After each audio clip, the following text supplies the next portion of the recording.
नमस्कार दोस्तों, इस वीडियो में हम बात करने वाले हैं सुज़लोन एनर्जी लिमिटेड के बारे में।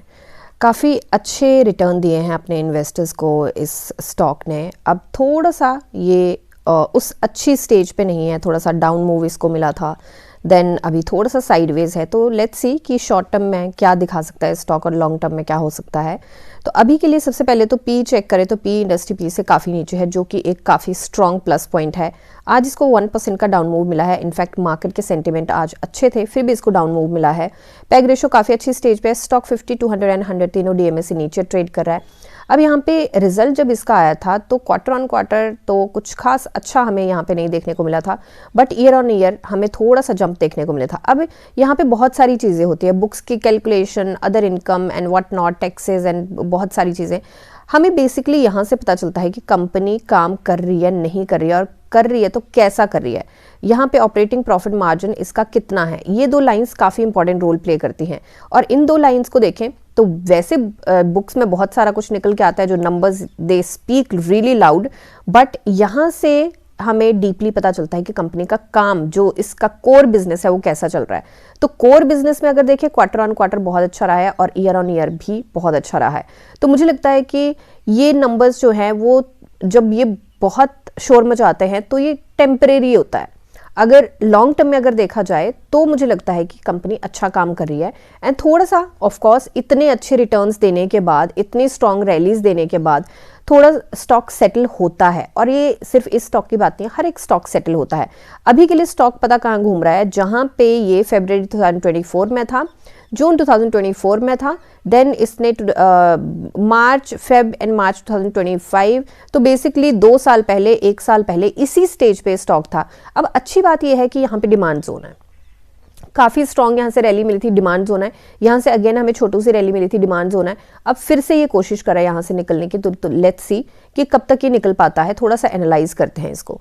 अब ये टारगेट हम बाद में एक्सप्लेन करेंगे कि क्या है। तो अभी सबसे पहले तो हम देखते हैं कि ये स्टॉक जो है वो डाउन ट्रेंड में चल रहा है, राइट।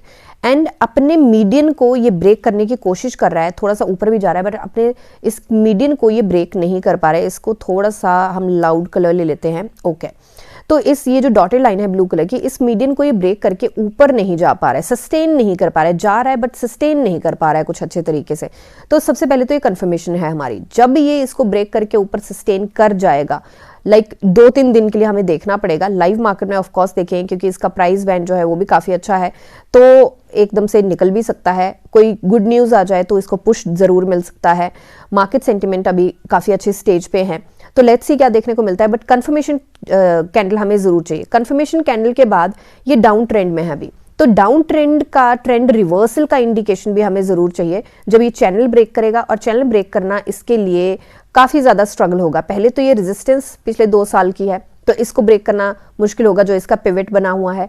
उसके बाद इसकी जो रेजिस्टेंस 1 है वो काफ़ी स्ट्रॉन्ग सपोर्ट भी बनता हुआ हमें यहाँ पे नजर आया है, तो उसको ब्रेक करना भी आसान नहीं होगा, जो कि 52-53 के आसपास है।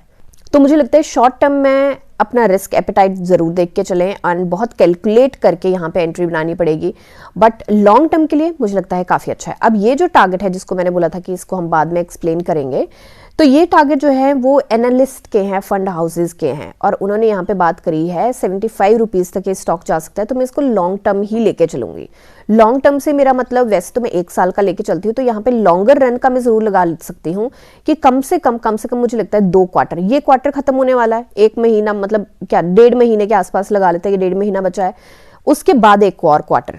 तो मुझे लगता है कि यहाँ पे कम से कम यहाँ पे 5 महीने हो सकता है कि हमें लेके चलने पड़े। 5 महीने का मैं टारगेट लेके चल रही हूँ कि यहाँ पे हो सकता है कि जून तक ये 57% हमें दे जाए और 75 के आसपास ट्रेड करता हो दिखे। I will be really happy अगर उससे पहले हो जाए, बट इतना तो मैं मार्जिन लेके चलूंगी टाइम का। अब यहाँ पे आरएसआई की बात करें तो आरएसआई काफ़ी अच्छी स्टेज पे है, हेडरूम इसके पास बहुत है। कोई गुड न्यूज़ आ जाए and this stock can really use a good news, तो उसको थोड़ा पुश मिलेगा, जो कि इसकी रेजिस्टेंस है बहुत स्ट्रांग वाली। पिवट जब तक ब्रेक नहीं होता तब तक मुझे लगता है कि यहाँ पे ट्रेंड ब्रेक होने के भी या ट्रेंड रिवर्सल के भी चांसेस बहुत कम रहते हैं। तो पिवट ब्रेक होना इसका बहुत ज़रूरी है। पिवट ब्रेक होने से मेरा मतलब है 53 रुपीज़, ये जब तक ब्रेक नहीं होता तब तक मुझे लगता है काफ़ी मुश्किल है, तो थोड़ा संभाल के ज़रूर चलें। एंड रेस्ट ये सिर्फ और सिर्फ मेरी एनालिसिस है, कोई बाई सेल होल्ड की रिकमेंडेशन नहीं है। एक बार इसका देख लेते हैं हम डिलीवरी परसेंटेज। तो आज का डिलीवरी परसेंटेज 45% है एंड NSE पे 45 है, BSE पे 55 है। और वॉल्यूम की अगर हम बात करें तो आज जो हमें वॉल्यूम आया है 40.36 मिलियन का आया है। तो वॉल्यूम तो इस स्टॉक में काफ़ी अच्छा ही रहता है। कल 57 मिलियन का रहा था, सॉरी कल नहीं, कल रहा था 51 मिलियन का एंड उससे पहले फ्राइडे को 57.96 मिलियन का, 58 मिलियन का रहा था। तो वॉल्यूम इस स्टॉक में कभी भी प्रॉब्लम नहीं रहा है, काफ़ी अच्छा खासा वॉल्यूम रहता है। तो इसलिए भी मुझे ये स्टॉक पसंद है क्योंकि लिक्विडिटी इस स्टॉक में हमेशा बनी रहती है। तो यहाँ पे यस यही एनालिसिस है, कोई अपनी कंफर्मेशन कैंडल लेके चले हैं। और यहाँ पे लॉन्ग टर्म के लिए अगर देखें तो मुझे लगता है काफ़ी अच्छा पॉइंट है एंट्री बनाने का।